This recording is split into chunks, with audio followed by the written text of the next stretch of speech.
Assalamualaikum warahmatullahi wabarakatuh. Perkenalkan, nama saya Dewi Lestari, NIM 2020-11075.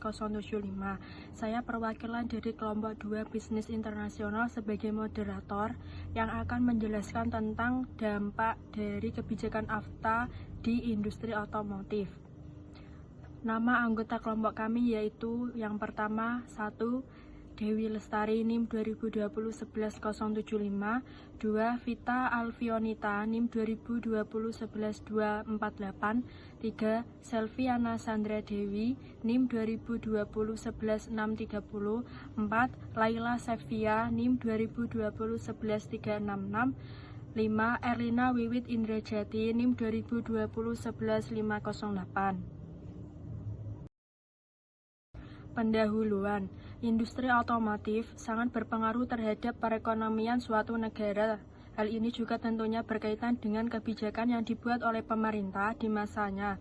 Industri otomotif pun juga memiliki beberapa cabang seperti industri komponen, industri perakitan, industri manufaktur, dan lain-lain. Perkembangan industri manufaktur yang terus berganti juga akan mempengaruhi strategi pemerintah dalam menetapkan suatu kebijakan, karena terpengaruh dalam pesatnya arus industri otomotif Indonesia sebagai negara berkembang. Globalisasi yang terjadi membuat perubahan semakin cepat yang berdampak cukup luas ke dalam domestik maupun dunia internasional. Hal ini membuat Indonesia semakin banyak terjalin kerjasama terhadap negara di kawasan Asia Tenggara. Mengingat Indonesia yang memiliki potensi besar dalam industri manufaktur terbesar kedua di wilayah Asia Tenggara dan juga di ASEAN setelah Thailand, menjadi persoalan tersendiri dalam menentukan kebijakan yang lebih menentukan arah ini. Tantangan yang didapatkan Indonesia saat ini sebenarnya sudah lama, mengingat ASEAN Free Trade Area atau AFTA merupakan wujud kerjasama negara kawasan Asia Tenggara guna meningkatkan perekonomian juga daya saing ekonomi regional. Pada tahun 2010, setelah diberlakukannya AFTA ini memberikan dampak ancaman, tantangan, dan sekaligus peluang. Kebijakan inilah yang menantinya akan digunakan sebagai perisai dalam upaya perlindungan dan mendorong industri otomotif Indonesia. Dampak dari industri otomotif sendiri yaitu pada pandemi wabah akibat virus yang menyebar ke seluruh penjuru dunia telah memicu dampak pada industri otomotif nasional. Itu tampak pada turunnya permintaan kendaraan bermotor di Indonesia di awal tahun. Direktur Industri Maritim, Alat Transportasi dan Pertahanan atau IMATAP, Kementerian Perindustrian Putu Juli Ardika mengatakan penjualan kendaraan roda 4 atau lebih pada Juni dan Februari 2020 turun imbas dari pandemi. Selain soal penurunan penjualan, Putu mengatakan masalah lainnya yang dihadapi industri otomotif nasional adalah pasokan bahan baku dan komponen. Pasokan tersebut tersendat akibat negara-negara eksportir menerapkan kebijakan lockdown dalam menyikapi masalah wabah di negara masing-masing. Ini membuat industri manufaktur kendaraan bermotor dipaksa mencari alternatif sumber bahan baku dan komponen untuk mempertahankan produksi.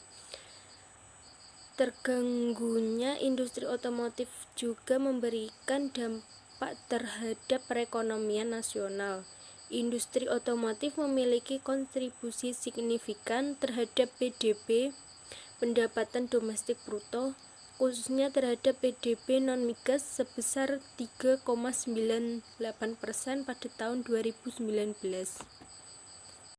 Saran: akuisisi kepemilikan Dailar oleh perusahaan harus ditindaklanjutkan dengan beberapa hal supaya operasional perusahaan lebih optimal dan bisa mempertahankan kinerjanya di masa yang akan datang. Adapun hal-hal tersebut adalah: 1. Penggabungan entitas usaha Dailar menjadi satu, di mana saat ini mereka masih terpisah dalam beberapa badan usaha. Hal ini untuk mengurangi duplikasi administrasi karena secara pemikiran tidak dapat perbedaan lagi.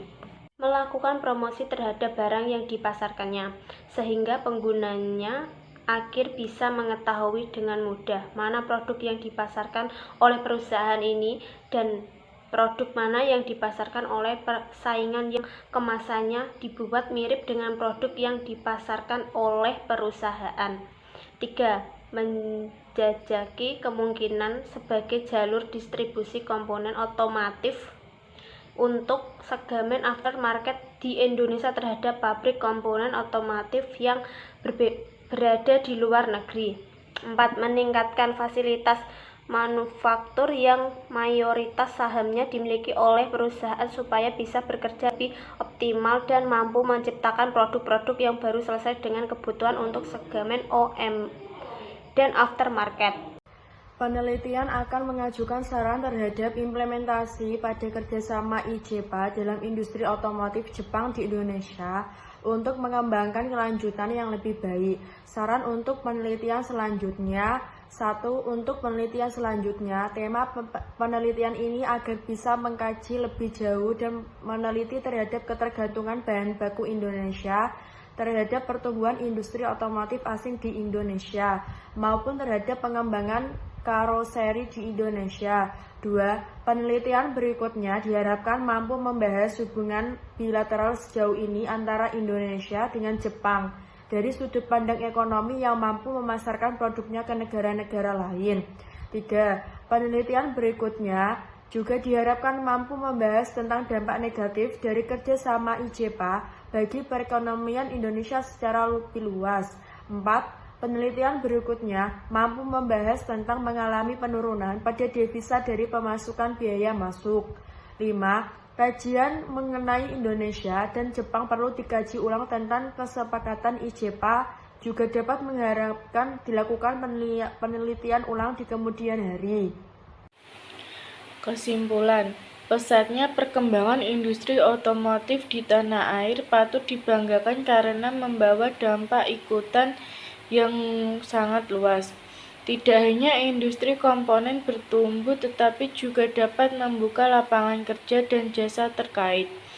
Hal ini terlihat dari jumlah investasi di sektor otomotif dan komponen yang harus meningkat kapasitas produksinya untuk memasok kebutuhan dalam negeri sehingga mendorong terjadinya peningkatan kandungan lokal dan secara bertahap komponen impor semakin mengecil yang pada gilirannya dapat tergantikan oleh komponen lokal.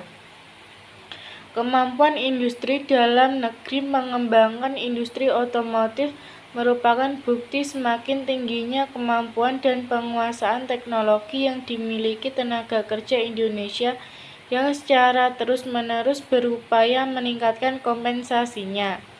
Lalu, kemana arah pengembangan industri otomotif nasional? Sebagai negara yang industri seimbang otomotifnya mencapai hingga 20-an, banyak sekali produk primadona Indonesia yang kini kandungan lokalnya sudah mencapai di atas 60%, seperti Kijang, Innova, dan Avanza. Jadi yang perlu dipikirkan adalah bagaimana agar industri otomotif yang ada dapat berkembang di Indonesia dan menggunakan komponen serta tenaga kerja dari Indonesia. Mengenai kebijakan industri otomotif, pemerintah tetap memprioritaskan jenis-jenis mobil hemat energi dan ramah lingkungan yang harganya terjangkau bagi masyarakat. Kebijakan ini telah mendapat respon positif dari produsen otomotif terkemuka, dan mereka telah melakukan riset untuk memproduksi mobil jenis tersebut. Sekian dari kelompok kami. Apabila ada kesalahan kata, mohon dimaklumi dan dimaafkan. Terima kasih. Wassalamualaikum warahmatullahi wabarakatuh.